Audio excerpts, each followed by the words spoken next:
মৰমৰ ছাত্ৰ-ছাত্ৰীসকল, তোমালোকলৈ অনুৰাধা শৰ্মা পূজাৰীৰ অৰণ্য যাত্ৰা পাঠটি সংক্ষেপতে আগবঢ়াইছোঁ। আমি পাঠ্যপুথি অধ্যয়ন কৰাৰ লগতে ভ্ৰমণৰ পৰাও যে বহু কথা শিকিব পাৰোঁ, সেই কথা পাঠটিত উল্লেখ কৰিছে। ইয়াৰ কাহিনীটো এনেধৰণৰ। বিদ্যালয়ৰ গৰম বন্ধত অষ্টম আৰু নৱম শ্ৰেণীৰ ছাত্ৰ-ছাত্ৰীসকলক শিক্ষকসকলে কাজিৰঙা ৰাষ্ট্ৰীয় উদ্যানলৈ নিয়াৰ সিদ্ধান্ত লয়। ছাত্ৰ-ছাত্ৰীসকলৰ মনত বৰ আনন্দ। অষ্টম শ্ৰেণীত পঢ়া পাহিয়ে শিক্ষকে দিয়া তালিকা অনুসৰি বস্তুবোৰ সামৰি লয়। কাজিৰঙা অভিমুখে যাত্ৰা কৰা বাছখনত শিক্ষকে ছাত্ৰ-ছাত্ৰীসকলক কিছুমান দায়িত্ব দিয়ে।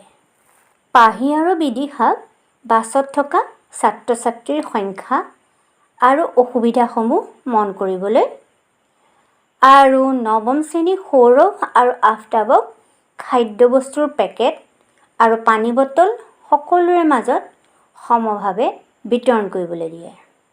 সৌৰভে কামটো কৰিবলৈ ইচ্ছা নকৰা দেখি অংকৰ শিক্ষক ৰঞ্জিত হাজৰিকা ছাৰে কয়, কামত ল'ৰা-ছোৱালী বুলি কথা নাই। যেনেকৈ কাম ভাগ কৰি দিছোঁ তেনেকৈ কৰা। ইয়াৰ পাছত মালবিকা বাইদেৱে ছাত্ৰ-ছাত্ৰীসকলক গড়ৰ কাহিনী শুনায়। 1826 চনত ইয়াণ্ডাবু সন্ধিৰ পাছত কাজিৰঙা হাবিৰ আশে-পাশে মানুহৰ গাঁও বহে। মানৰ আক্ৰমণৰ পৰা বাচিবলৈ মানুহে হাবিৰ আশ্ৰয় লৈছিল। এই অভয়াৰণ্যত ইংৰাজসকলে চিকাৰ কৰিবলৈ গৈছিল। কাজিৰঙা অভয়াৰণ্যত জীৱ-জন্তু চাবলৈ ব্ৰিটিছ ভাইচৰয় লৰ্ড কাৰ্জনৰ লগতে তেওঁৰ পত্নী মেৰী কাৰ্জনো গৈছিল। লগত গৈছিল কাজিৰঙা গাঁৱৰ বাসিন্দা বাপিৰাম হাজৰিকা। নিগনা চিকাৰী নামে জনাজাত বাপিৰাম হাজৰিকা ভাল হাতী মাউত আছিল। মহীচন্দ্ৰ মেৰী নামৰ প্ৰথম অসমীয়া বন বিষয়া এজনে কাজিৰঙাৰ গড় আমেৰিকা যুক্তৰাষ্ট্ৰৰ চিৰিয়াখানালৈ পঠিয়াই কাজিৰঙা অভয়াৰণ্য যে গড়ৰ বসতিস্থল সেই কথা সমগ্ৰ জগতক জনালে। তেওঁ বিশ্বৰ মানচিত্ৰত কাজিৰঙাক চিনাকি কৰি দিয়াৰ প্ৰথম ব্যক্তি। অৰণ্য যাত্ৰাৰ পৰা উভতি আহোঁতে ছাত্ৰ-ছাত্ৰীসকলে দলপতি হাজৰিকা ছাৰক তেওঁলোকে পোৱা শিক্ষাৰ বিষয়ে কয়। পাহিৰ মতে নিজে কৰিব পৰা কাম আনলৈ থ'ব নালাগে। পল আৰু তেওঁৰ বন্ধু বিপদত পৰোঁতে কেইজনীমান ছোৱালীয়ে ৰক্ষা কৰিছিল। গতিকে তেওঁ জানিলে ল'ৰা-ছোৱালী সকলো সমান। আফতাবে শিকিলে আত্মৰক্ষা কৰিব নাজানিলে মৰ্ষা দেখুওৱা মূৰ্খৰ কাম। সৌৰভে জানিলে যে দলীয়ভাৱে ক'ৰবালৈ গ'লে অনুশাসন শৃংখলা মানি চলিব লাগে। অৰণ্য যাত্ৰাৰ পৰা ছাত্ৰ-ছাত্ৰীসকলে আহৰণ কৰা জ্ঞানে হাজৰিকা ছাৰক আৱেগিক কৰি তুলিলে। প্ৰকৃতি জগতখন নিৰীক্ষণ কৰিলে আমাৰ জীৱনৰ বাবে প্ৰয়োজনীয় শিক্ষা লাভ কৰিব পাৰি। জ্যেষ্ঠজনৰ হাক বচন পৰামৰ্শ মতে আগবাঢ়িলে বিপদৰ সন্মুখীন হ'ব লগা নহয়।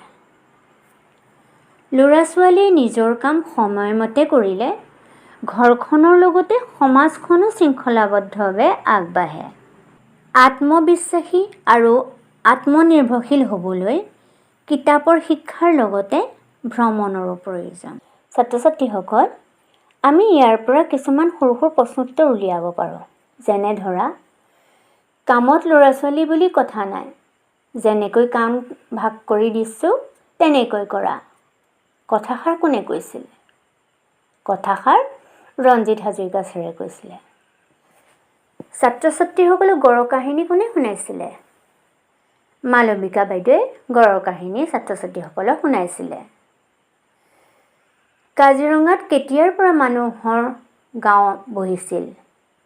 1826 চনত ইয়াণ্ডাবু সন্ধিৰ পাছৰ পৰা। লৰ্ড কাৰ্জন কোন আছিল? লৰ্ড কাৰ্জন ব্ৰিটিছ ভাইচৰয় আছিল। নিগনা চিকাৰী কোন আৰু তেওঁ কিহত নিপুণ? নিগনা চিকাৰী নামে জনাজাত বাপিৰাম হাজৰিকা ভাল হাতী মাউত আছিল। বিশ্বৰ মানচিত্ৰত কাজিৰঙাক চিনাকি কৰি দিয়া প্ৰথম ব্যক্তিজন কোন? মহীচন্দ্ৰ মিৰি নামৰ প্ৰথম অসমীয়া বন বিষয়াজনে কাজিৰঙাক বিশ্বৰ মানচিত্ৰত চিনাকি কৰি দিয়ে।